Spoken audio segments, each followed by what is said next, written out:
do this instead. Oh, it's not, I'm not gonna do that. So the valve is round, but we're just making it square. I got glare. You can talk about the rag. So we're gonna make it square just so it makes it easier to do. Alright. But make sure we wrap a rag around the body to where we don't warp the snot out of it if there's a couple gaskets in there in between it. But we still, typically, I weld copper all 4 pieces out of here first off of my valve while it's just out before I even hang it inside of my wall.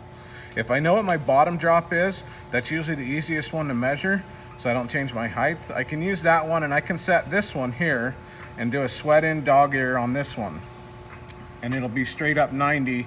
So my piece would be, my valve sits here, and my 90-degree elbow would sit here as well. I can make that distance from here to here, from center to center, set these 2 up, level this, level that, and then I'll put my 4 pieces just about, these 2 only need to be about 5 to 6 inches so you can get them away, okay? These ones first, set this one, and then that one can be 2 or 3 foot. It's got to go to 6'6" for the top of your shower anyway.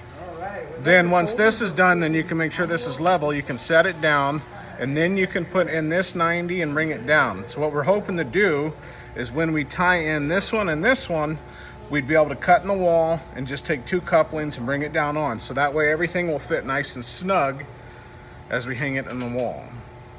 So your riser's coming up here and here.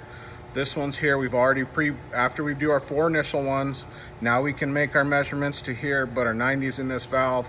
Sweat our 90's on straight down with even an extension piece to make sure we lay it down. It's nice and flat here. It's level here, and then we've got a pre-cut distance off of these, so now we can pull that measurement in our wall. Then we can use our dog ear clamps and set our braces, and this will all come in at one time. You can set this entire assembly, and then this piece up here, so before I get up there, set this entire assembly, your couplings will be here, you just set down in it, solder those, take them back tight, and now you've got a foot piece here or whatever, and now you can take your shower head, figure out what the height it needs to be off your bottom tub. It needs to be usually 6'6". Then you can make that adjustment, pick it up, put it in your coupling here, and spin and rotate that top one. So this one's got that long piece, 6-inch shower drop or whatever, or a threaded piece in there for your shower riser out. Set that in, screw it there, and then this flex coupling, get the coupling that doesn't have the notch in it. You can pull it down, put your pipe in, and then push it back up, and at that point you can sweat this one back in. It's a slip fitting, okay, instead of actually has the notch to where it'll restrict you from going both ways. And that's typically how I would set that in there, and at that point you can come back in and put everything else back into valve. But this will be screwed in here. You can screw your dog ears in here, and in this one make sure you sweat that piece coming out, and then I would put a female fitting on that,